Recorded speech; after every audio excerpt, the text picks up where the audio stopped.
안녕하세요. 오늘 저희와 함께 아주 흥미로운 탐구를 시작하게 되어 기쁩니다. 네, 반갑습니다. 우리가 세상을 이해하는 방식, 그러니까 세계관이라는 것이 눈에 잘 보이지는 않지만요. 실제로는 우리 개인의 삶, 또 사회, 심지어는 국가 전체에 얼마나 큰 영향을 미치는지, 여러분께서 제공해 주신 여러 생각들을 바탕으로 좀 깊이 파헤쳐보려고 합니다. 네, 아주 중요한 주제죠. 특히 어떤 강력한 이야기가 변화의 씨앗이 될 수 있는지 그 점을 좀 중점적으로 살펴보겠습니다. 네, 정말 흥미로운 여정이 될 겁니다. 우리가 무엇을 믿느냐 하는 것이 단순히 머릿속 생각에만 머무는 게 아니거든요. 그렇죠. 우리가 사는 문화라든지 사회 제도, 더 나아가서는 역사의 반향까지 결정할 수 있다는 그런 통찰을 오늘 나눠볼 이야기들이 담고 있습니다. 여러 구체적인 사례들을 통해서 이 생각의 핵심을 좀 명확하게 짚어보려고 하고요. 또 듣고 계신 여러분께서 아, 그렇구나 하고 무릎을 탁 치는 그런 순간을 만들어 드리는 게 저희 목표입니다. 좋습니다. 그럼 바로 본론으로 들어가 보죠. 흔히 나무의 비유를 많이 하잖아요. 네네. 눈에 보이지 않는 뿌리가 결국에는 그 나무 전체의 모습이라든지 열매를 결정한다고요. 네. 여기서 말하는 뿌리가 바로 우리의 근본적인 믿음, 즉 세계관이라고 할 수 있겠네요. 정확합니다. 그 뿌리가 무엇이냐에 따라서 열매가 완전히 달라지는 거죠. 네. 이게 우리가 매일 부딪히는 현실, 예를 들면 뭐 세대 간의 가치관 차이라든지 아니면 문화적인 충돌 같은 문제들을 이해하는데 중요한 실마리가 될 수 있을 것 같습니다. 맞습니다. 예를 들어보면요. 창세기 1장에 하나님이 자기 형상대로 남자와 여자를 동등하게 창조하셨다는 선언이 있잖아요. 네, 있죠. 다윈주의나 네. 혹은 또 여성을 남성보다 열등하게 여겼던 전통적인 남존여비 사상과는 근본적으로 충돌하게 되죠. 그렇군요. 완전히 다른 관점이네요. 그렇죠. 근데 이 이야기들에서 흥미로운 점은 남존여비라는 어떤 하나의 거짓에서 벗어나는 것만으로는 충분하지 않다는 거예요.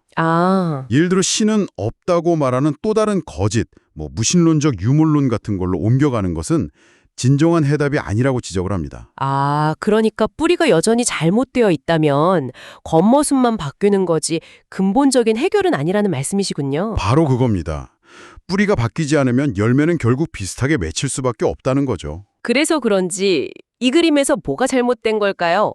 이런 질문을 던지게 만드는 상황들이 계속 나오는 것 같아요. 네, 맞아요. 가령 그 아마존 부족 마을 이야기 있잖아요. 복음을 받아들이고 교회가 세워졌는데도 아버지가 여전히 딸을 성적으로 착취하는 배에 보내는 정말 믿기 힘든 일이 벌어진다거나 네, 충격적이죠. 네. 또 한국 교회가 외형적으로는 엄청나게 성장했는데 정작 사회 전체적으로는 세계 최저 수준의 출산율로 심각하게 고민하고 있는 이런 현상들, 이런 모순은 대체 왜 생기는 걸까요?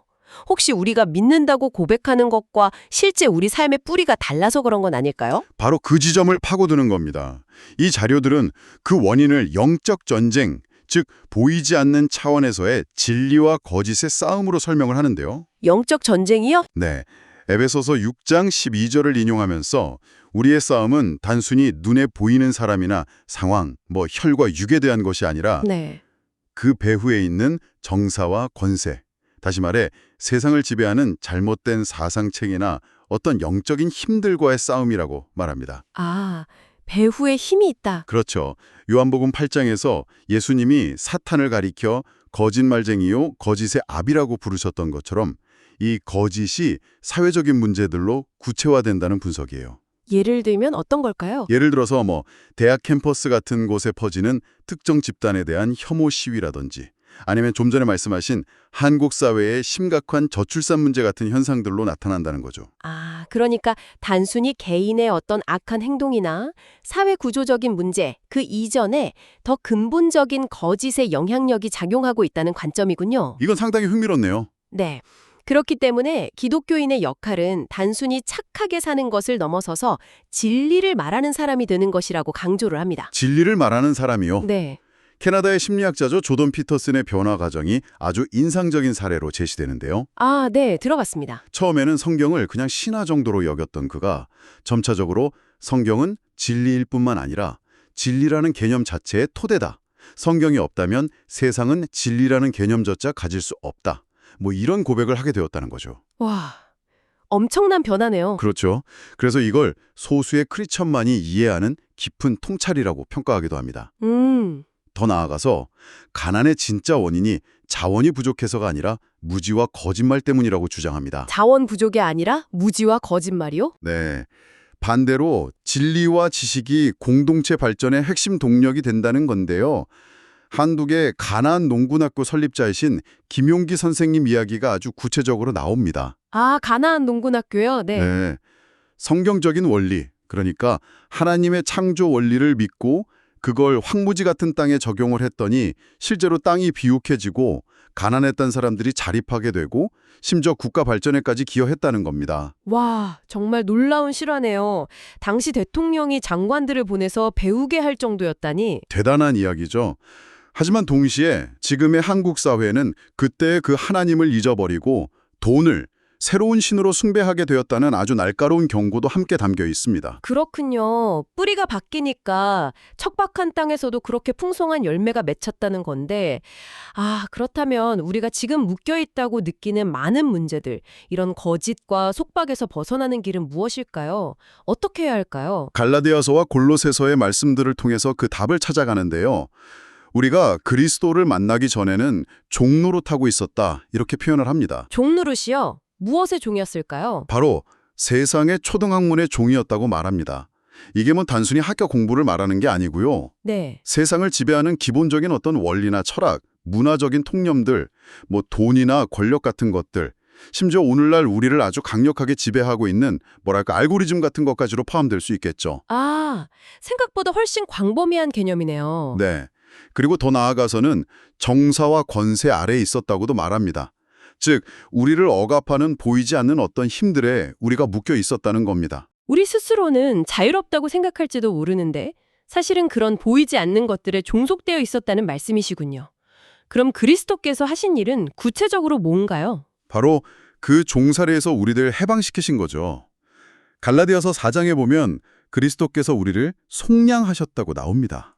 값을 치르고 사셨다는 뜻이죠? 네. 그래서 우리에게 아들의 명분, 즉 하나님의 완전한 자녀로서의 권리를 주셨다는 겁니다. 더 극적인 표현은 골로새서 2장 15절에 나오는데요. 네. 그리스도께서 십자가에서 죽으심으로써 그 정사와 권세들, 다시 말해 사탄의 세력을 완전히 무장해제시키셨다고 합니다. 무장해제요? 네. 그리고 만천하의 그 승리를 드러내어 선포하셨다는 거예요. 마치 전쟁에서 승리한 장군이 패배한 적장을 포로로 끌고 와서 개선행진을 벌이는 것처럼요. 와, 그러니까 십자가가 패배의 상징이 아니라 오히려 결정적인 승리의 순간이었다는 해석이군요. 그렇습니다.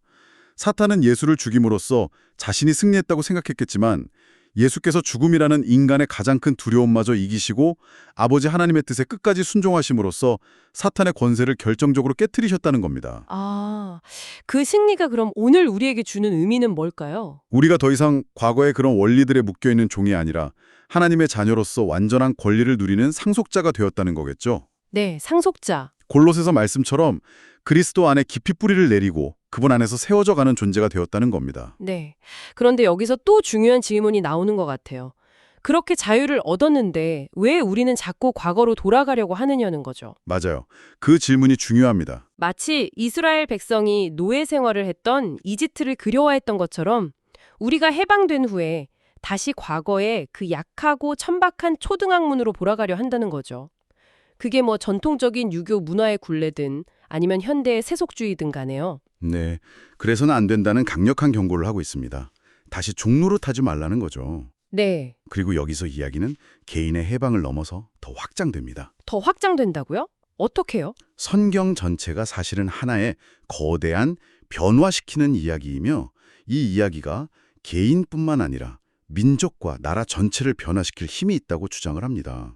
와, 성경 전체가요? 네, 이 전체 이야기를 이해하기 쉽도록 12개의 장으로 요약해서 보여주는데요. 12개의 장이요? 아, 흥미롭네요. 어떤 내용인가요? 네, 한번 들어보세요. 성경 전체의 흐름을 이렇게 보는 겁니다. 창조, 모든 것의 시작은 하나님이시다. 네, 2장, 반역, 인간의 불순종으로 관계가 파괴되고 악이 시작되었다. 3장부터 9장까지는 사명, 아브라함에게 주신 약속이죠. 네, 씨를 통해서 모든 민족을 축복하시겠다. 아, 그 유명한 약속이요? 네.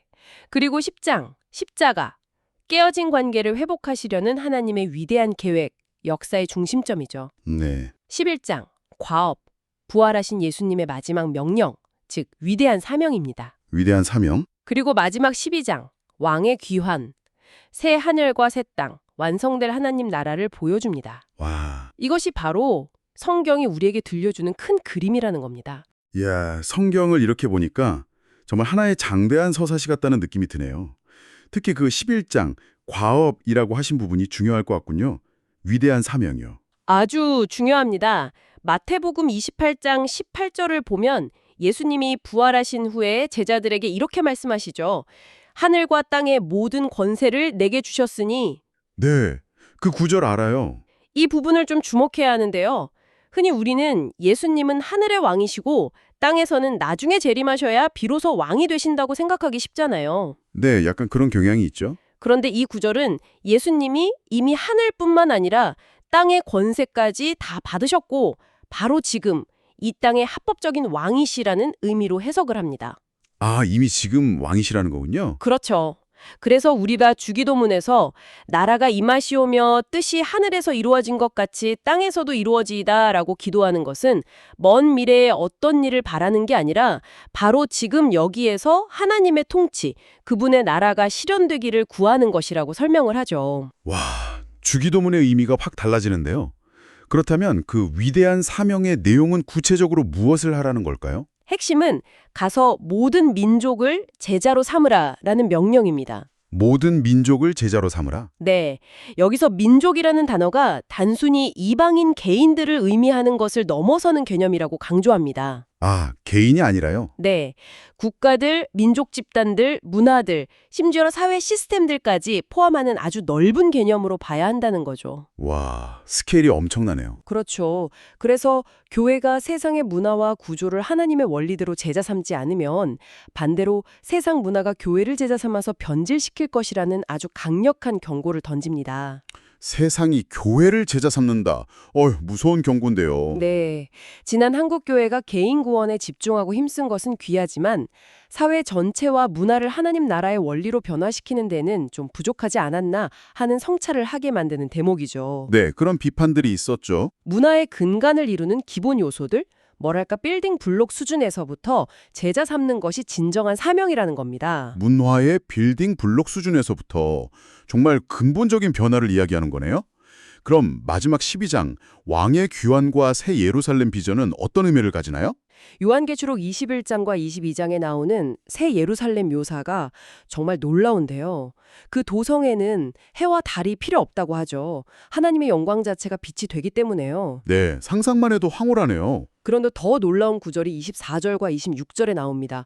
땅의 왕들이 자기 영광을 가지고 그리로 들어오리라. 그리고 사람들이 만국의 영광과 존귀를 가지고 그리로 들어오겠고. 땅의 왕들이 자기 영광을 가지고 만국의 영광과 존귀를 가지고 들어온다고요? 네, 이것이 창세기에서 하나님이 인간에게 처음 주셨던 문화 명령, 기억나시죠? 네, 생육하고 번성하고 다스리라. 그렇죠.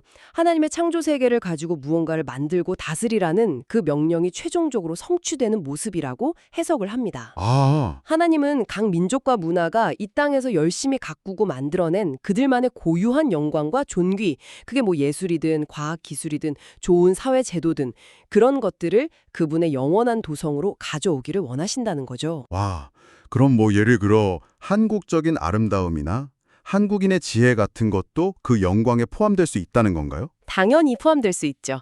하나님께서 각 민족에게 주신 독특한 선물들이니까요. 이 비전은 우리가 이 땅에서 하는 모든 일의 의미를 전혀 다르게 보게 만드는 것 같습니다. 허무한 것이 아니라 영원한 가치를 지닐 수 있다는 거죠. 와, 각 민족의 고유한 문화적 성취가 영원한 하나님 나라에서도 의미를 가진다니 이건 정말 생각의 틀을 깨는 새로운 관점인데요. 그렇죠. 굉장히 희망적인 메시지입니다. 자, 이런 거대한 이야기를 좀 더 잘 이해하기 위한 틀로서 세상에 존재하는 수많은 종교와 철학들을 증류하고 또 중요하면 결국 세 가지 근본적인 세계관, 즉 세 가지 기본 이야기로 나눌 수 있다고 제시합니다. 세 가지로요? 모든 종교와 철학이요? 네, 뿌리를 따라가 보면 그렇다는 거죠. 첫째는 정령 숭배, 애니미즘입니다. 정령 숭배요? 네, 영적인 세계가 전부이고 물질은 중요하지 않거나 혹은 환상이라고 봅니다. 인간의 본질은 영이고 몸은 약간 감옥처럼 여겨지기도 하죠. 역사는 어떤 뚜렷한 목적 없이 계속 반복되는 순환, 윤회 같은 개념이고요. 그래서 미래에 대한 희망보다는 운명론에 묶여있는 경향이 강합니다. 네, 동양 사상에서도 좀 보이는 것 같네요. 둘째는 세속주의, 세큘러리즘입니다. 세속주의? 이건 좀 익숙하네요. 네, 물질이나 자연세계가 전부이고 영적인 것은 없거나 무시된다고 봅니다. 인간은 그냥 고도로 발달한 동물이거나 혹은 자본주의 사회에서는 소비자로 여겨지죠. 역사는 어떤 특별한 목적 없이 그냥 흘러가는 것이고 자원을 땅에 묻힌 것처럼 유한하다고 생각하는 경향이 있습니다.